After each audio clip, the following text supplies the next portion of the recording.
بسم اللہ الرحمن الرحیم۔ السلام علیکم ورحمۃ اللہ وبرکاتہ۔ ناظرین کرام، آج کا ہمارا موضوع ہے تکبر کی علامت۔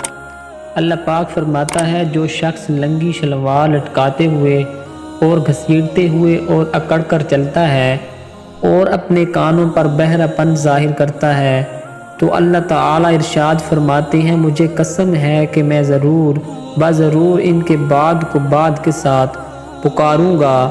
یعنی یہ تکبر کی علامت ہے، اور جو یہ اختیار کرے گا اللہ تعالیٰ کو وہ پسند نہیں ہے۔ اللہ پاک فرماتے ہیں، جب رات کا پچھلا پہر آ جاتا ہے تو اللہ تعالیٰ آسمان و دنیا پر نزول فرماتے ہیں، پھر ارشاد فرماتے ہیں، کون ہے وہ شخص جو مجھ سے دعا مانگے تو میں اس کی دعا قبول کر لوں؟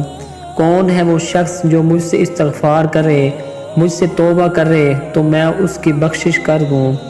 کون ہے وہ شخص جو مجھ سے رزق طلب کرے تو میں اس کو رزق دوں؟ کون ہے وہ شخص جو اپنے سے ضرر اور تکلیف کو دور کرنا چاہے کہ میں اس سے اس کی ضرر اور تکلیف کو دور کر دوں؟ طلوع فجر تک یہی حالت رہتی ہے۔ دعا ہے کہ اللہ پاک ہم سب کو بھی تہجد پڑھنے اور اس کو راضی کرنے اور اپنے گناہوں کی معافی مانگنے کی توفیق